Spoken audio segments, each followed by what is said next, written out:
بالله من الشيطان الرجيم. بسم الله الرحمن الرحيم. السلام عليكم ورحمة الله وبركاته. الحمد لله رب العالمين، والصلاة والسلام على أشرف الأنبياء والمرسلين سيدنا نبينا محمد بن عبد الله رسول الأمين وعلى آله وصحبه أجمعين.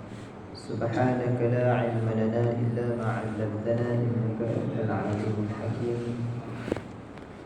قال رب اشرح لي صدري ويسر لي أمري واحلل عقدة من لساني يفقهوا قولي.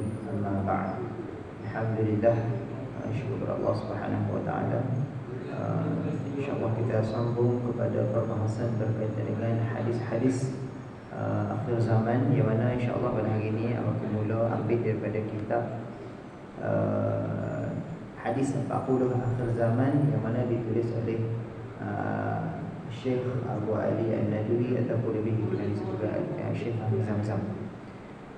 Kitab ni pun lama dah mengaji, cuma jadi kita hidup balik supaya kita dapat mensegarkan ilmu, dapat ingat balik apa yang disebut oleh Nabi sallallahu alaihi wasallam. Di hadis yang pertama, insya-Allah daripada pengaji hadis ni, biasanya secara umum hadis pertama ni agak panjang, jadi kita habiskan untuk sampai soalan. Biasanya dalam pengajian hadis yang pertama sepatutnya seorang itu ambil dengan guru, biasanya adalah hadis yang pertama dinamakan sebagai awwaliyatul rahmah ataupun awwaliyah rahmah. Macam aku pernah baca dah kat sini 4 riwayat hadis berkaitan dengan hadis awwaliyah rahmah. Dia orang yang siapa nak suka kepada pengajian hadis, biasanya dia akan ambil permulaan hadis itu dinamakan hadis awaliyah rahmah. Tapi kita pernah dengar adalah hadis awaliyah rahmah. Jadi kalau orang lain, orang tersebut juga hadis guru tersebut juga hadis yang pertama, tapi kita pernah dengar ada hadis daripada dia sebelum tu, maka hadis awaliyah rahmah itu dinamakan awaliyah idhafi.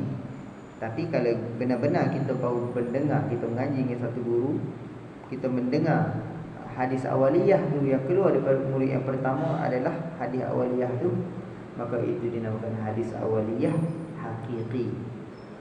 Itu secara umum dah dalam pengajian ilmu hadis. Dan ilmu hadis juga kita ada bahas berkaitan dengan hadis riwayah dan dirayah. Hadis riwayah maknanya adalah diriwayatkan sahaja tanpa memahami hadis tersebut. Adapun hadis dirayah itu memahami selok-belok dan kefahaman kepada hadis tersebut. InsyaAllah dalam pengajian kali ini kita akan masuk kepada dua-dua lah, InsyaAllah. Hadis riwayah kita baca hadis secara umum, dan kita dirayah kita memahami juga hadis secara terperinci, InsyaAllah. An Abi Najih Al-Irbad bin Sariyah radhiyallahu anhu qala wa'adana Rasulullah sallallahu alaihi wasallam maw'izatan wajilat minha al-qulub wa dharafat minha al-uyun faqulna ya Rasulullah ka'annaha maw'izatun muwaddi' fa'awsina qala usikum bi taqwallahi 'azza wa jalla was-sam'i wat-tha'ah فإن تأمر عليكم عبد حبشي فإنه من يعش منكم فسيرى اختلافا كثيرا فعليكم بسنتي وسنة الخلفاء الراشدين المهديين تمسكوا بها وعضوا عليها بالنواجذ وإياكم ومحدثات الأمور فإن كل محدثة بدعة وكل بدعة ضلالة. Rawahu Abu Dawud wa Tirmidzi wa qala hadithun hasanun sahih. Daripada Abu Najih Irbad bin Sariyah radhiyallahu anhu berkata, telah dinasihatkan kami oleh Nabi sallallahu alaihi wasallam akan satu nasihat yang menggetarkan hati kami. Nasihat apa? Tidak disebutkan dalam hadis ini. Dan wajilat minhal qulub wa dharafat minhal uyun, dan menitiskan air mata kami ketika mendengarnya, Lalu kami berkata, faqulna ya Rasulullah, ka'annaha mau'izatun muwaddi'. Ya Rasulullah, seolah-olah ini adalah nasihat yang terakhir sekali, yang mana kamu seolah nak meninggalkan kami dah. Seolah nak meninggalkan para sahabat. Perkataan dalam hadis itu muwaddi'. Maka kalau kita biasa dengar haji wada', tawaf wida' tu kan, ataupun dalam bahasa Arab wada'an, selamat tinggal. Jadi muwaddi' seolah-olah pesanan yang Nabi pernah sebut tu tapi tidak disebutkan dalam hadis ni. Pesanan tu seolah-olah nak meninggalkan kami dah, tapi tidak disebutkan dalam hadis ni. Maka sahabat sebut, apa ni, Arba'at sebut kepada dia, fa'ausina, bagilah nasihat kepada kami.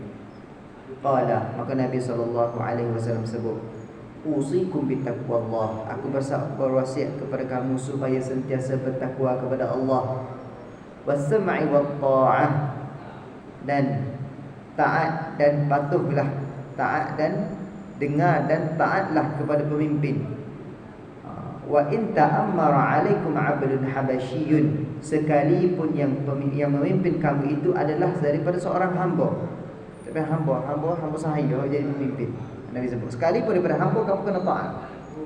Sesungguhnya fa innahu man ya'ish minkum fasayara ikhtilafan katsira, sesungguhnya sesiapa yang panjang umurnya daripada kamu pasti ia akan melihat perselisihan yang banyak. Fa alaikum bisunnati, maka hendaklah kamu berpegang teguh dengan sunnah aku, wa sunnatil khulafa'ir rasyidin al-mahdiyyin, dan berpegang teguh dengan sunnah para sahabat khulafa'ir rasyidin al-mahdiyyin, iaitu khalifah-khalifah yang mengetahui kebenaran dan pimpinan ke jalan yang benar. Tamassaku biha, dan berpeganglah dengannya. Wa'addu 'alaiha bin nawajidh, dan gigitlah sunnah-sunnah itu dengan gigi geraham. Wa iyyakum wa muhdatsatil umur, dan jauhilah perkara-perkara yang baru, bid'ah. Fa inna kulla muhdatsatin bid'ah, sesungguhnya perkara-perkara yang baru diada-adakan ini adalah bid'ah. Wa kullu bid'atin dhalalah, dan setiap perkara-perkara yang diada-adakan itu adalah sesat. Hadis riwayat Abu Daud dan Tirmizi, dan hadis ni adalah hadis hasan sahih. Hadis hasan sahih, sebagaimana ulama sebut hadis ni hasan, sebagaimana ulama kata hadis ni sahih. Jadi ulama kapu dua, jadi hadis hasan sahih. Jadi siapa yang meriwayatkan hadis ni adalah hadis daripada Abi Najih Al-Irbad. Macam kita sebut benda ni, bahawa dalam tradisi orang Arab ni dia ada kunyah, iaitu Abu. Jadi Abu Najih adalah gelaran kepada Al-Irbad tadi, kunyah kepada Al-Irbad. Irbad ni adalah seorang sahabat Nabi sallallahu alaihi wasallam, berada di ni salah seorang pada ahli suffah, yang berada di Masjid Nabawi, dia buat beribadah pada Allah, tidak kaya lah. Okey. Jadi disebut wa'adana Rasulullah, telah mewasiatkan Rasulullah kepada kami. Bila kita dengar perkataan wa'azana wa'iz, ataupun kita dengar perkataan wu'az, orang-orang yang memberikan nasihat, pemberi nasihat, maka dia diitlak kepada dua, al-tarhib wa targhib. Nasihat tu ada berkaitan dengan at-tarhib, iaitu menakutkan seseorang tersebut kepada perkara yang mana akan berlaku, boleh jadi kalau dia tak buat akan berlaku bila tu, seperti masa saat akhirat di neraka Allah Subhanahu wa taala, Allah. Ataupun at-targhib, untuk menggemarkan orang ni melakukan ibadah. Itu makna wa'azana. Okey. Mau'izatan wajilat minhal qulub, yang mana hadis ni tidak disebutkan secara ringkas, secara detail apa dia Nabi sebut hadis sebelum tu. Tapi sahabat sebut hadis tu menggetarkan hati, tak tahu. Jadi benda secara ghalib yang oleh adat. Kalau hadis tidak diberitahu, maka hadis tu ketakutan sepatutnya lebih besar.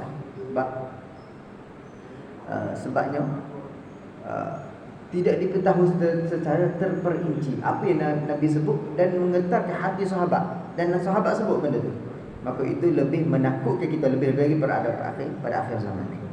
Okey. Hadis di atas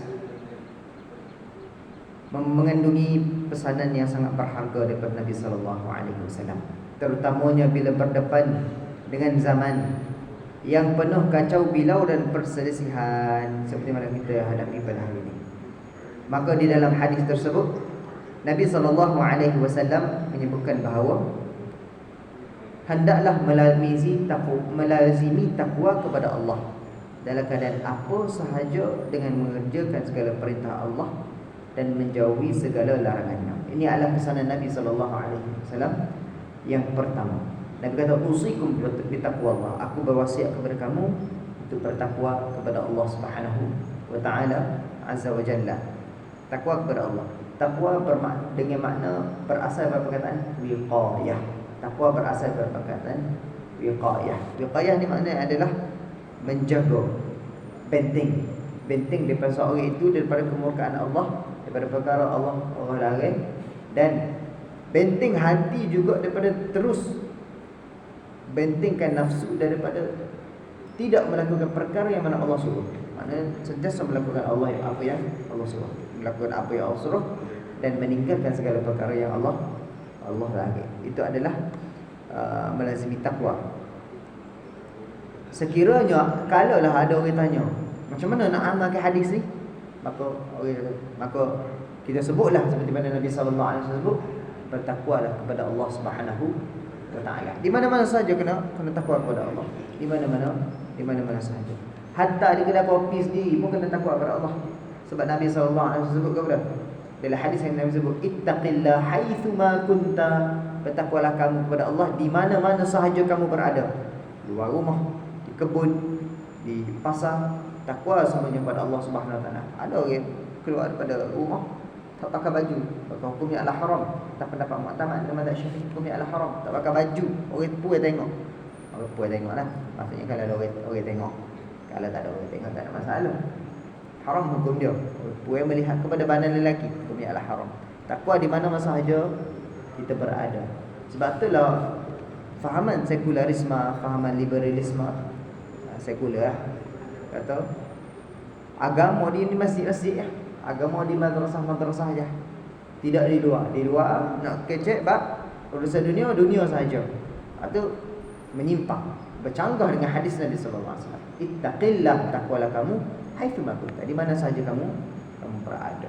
Mana di mana saja, di dalam pejabat, di dalam tempat pengajian, di dalam rumah, di mana sahaja kamu berada, takwa kepada Allah Subhanahu wa taala.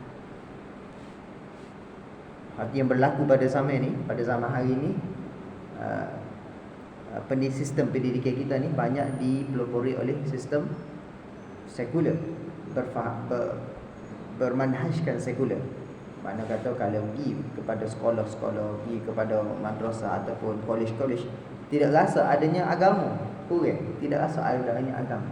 Benda tu dirasai. Kalau kita boleh tengok di sistem pejabat dan sebagainya, pekerja kerana dijalankan di atas sistem tu.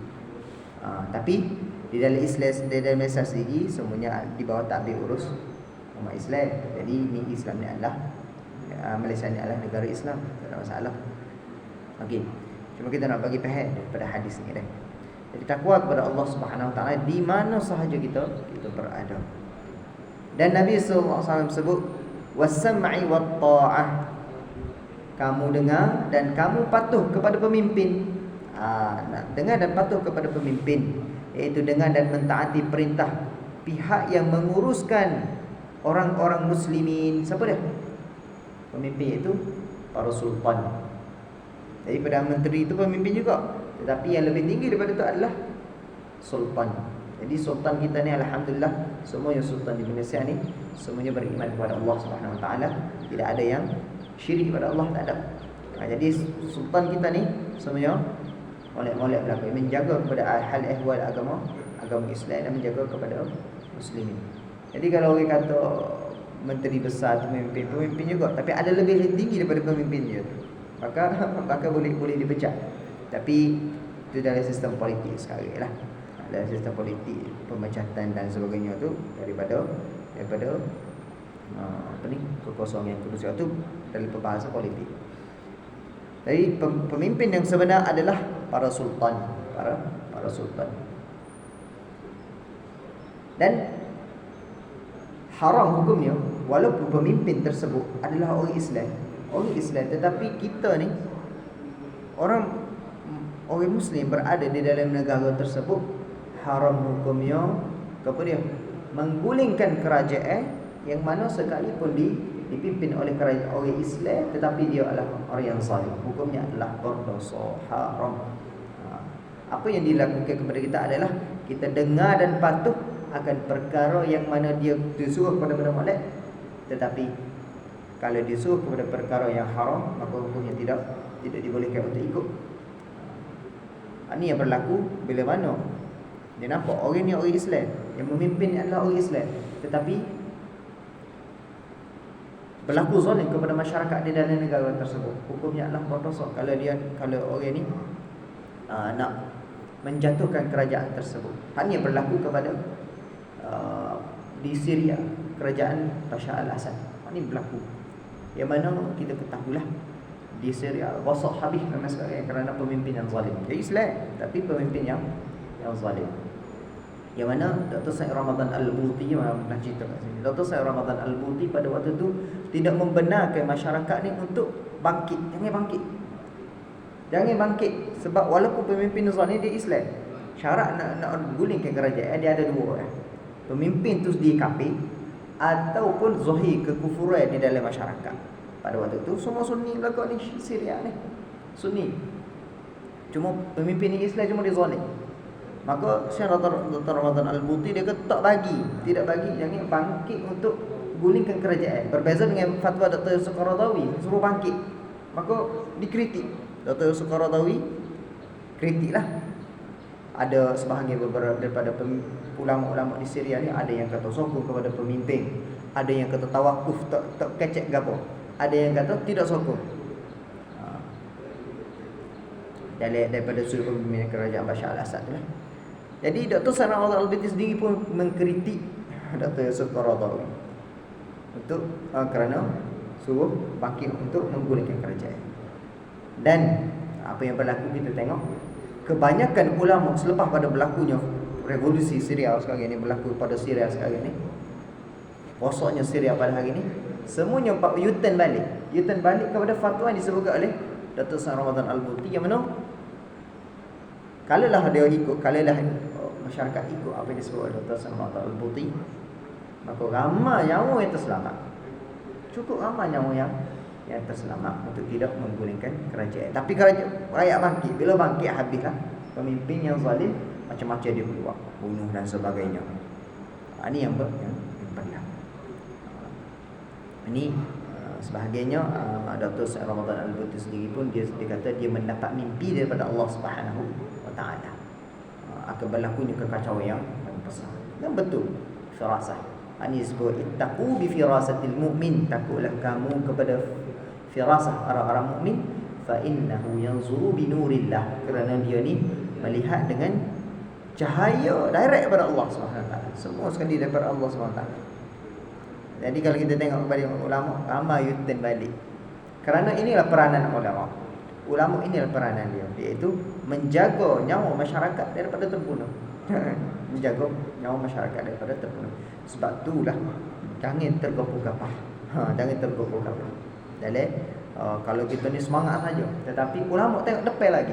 Ulama melihat ke depan lagi. Okey. Kerana apa? Kerana Nabi tidak membenarkan melakukan pemberontakan, bahkan kamu kena dengar dan patuh walaupun daripada pemimpin yang zalim, kerana boleh membawa kemudaratan yang besar. Macam kita sebutkan tadi, boleh membawa kemudaratan yang besar. Okey, was-sam'u wat-tha'ah, dengar dan patuh. Jadi kalau yang patuh kepada perkara yang ma'ruf, kalau dia suruh kita ni tutup aurat dan sebagainya, dia ni buat suruh benda-benda yang molek, tak ada masalah. Yang mana menguruskan sistem kehidupan dalam manusia biasa, itu perkara yang ma'ruf, tak ada masalah. Tapi kalau dia ni suruh kita ni melakukan minum arak, kerajaan yang suruh, maka hukumnya adalah berdosa. Kerana Nabi sebut dalam hadis Nabi sebut la ta'ata makhluqin fi ma'siyatil khaliq. Tidak ada taat kepada makhluk yang mana bermaksiat kepada Allah. Tidak boleh taat kepada perkara yang haram ni, tak boleh. Kepada maksiat tidak boleh. Okey. Dan Nabi sebut sekalipun pemimpin kamu adalah daripada orang-orang hamba, sekalipun daripada hamba, Nabi sebut. Wa in ta'ammara 'alaikum 'abdun habasyiyun, sekalipun yang memimpin kamu, yang suruh kamu itu adalah daripada hamba Habsyi, daripada Afrika. Boleh kau hamba ni jadi pemimpin? Kalau kita nak faham sungguhlah daripada konteks ni, mana boleh? Sebab hamba ni ada tuan dia. Dia ada tuan kepada hamba tu. Jadi dia suruh pergi sana pergi sini. Hamba tidak boleh jadi pemimpin. Itu syarat-syarat dalam jadi pemimpin. Dia kena merdeka. Tidak boleh jadi hamba. Hak ni yang jadi dalam hadis ni nak bagi kita faham. Ini adalah contoh ataupun perumpamaan. Sekalipun walaupun benda tu tak berlaku, mungkin lagu tu juga. Walaupun benda tidak berlaku. Nabi bagi contoh perumpamaan. Contoh dalam hadis yang lain Nabi sebut. Nabi bagi contoh apa dia? Pada akhir zaman ni, umat Islam sedikit demi sedikit, sejengkal demi sejengkal, sehasta demi sehasta akan mengikut kepada orang kafir. La tattabi'anna sanana man qablakum shibran bi shibrin wa dhira'an bi dhira'in hatta law dakhalu jahra dabbin la dakhaltumuh. Nabi kata, sehinggalah kalau mereka masuk ke dalam lubang biawak pun kamu akan ikut juga. Soalan, manusia dengan lubang biawak ni besar mana? Mana besar? Mana kecil? Lubang biawak tu kecil, manusia tak boleh masuk pun. Kecuali lah kalau besar, beza lah. Kalau lubang biawak tu kecil, tak boleh nak masuk. Walaupun benda tu tidak berlaku, maka akan ikut juga. Sehinggalah kalau masuk lubang biawak akan masuk juga.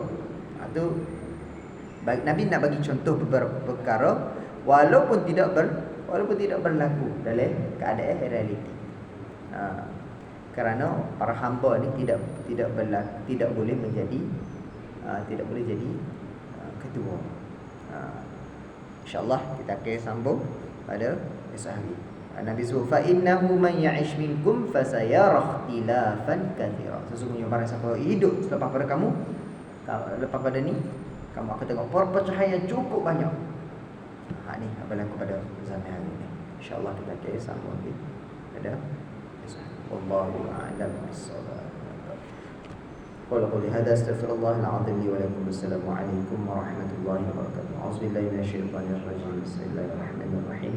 اللهم فقهنا في الدين ووفقنا توفيق الصالحين واجعلنا من السعداء المقبولين ولا تجعلنا من الأشقياء المغفورين. اللهم إنا نسألك الإخلاص في القلب والقول والعمل. وصلى الله على سيدنا محمد وعلى آله وصحبه وسلم.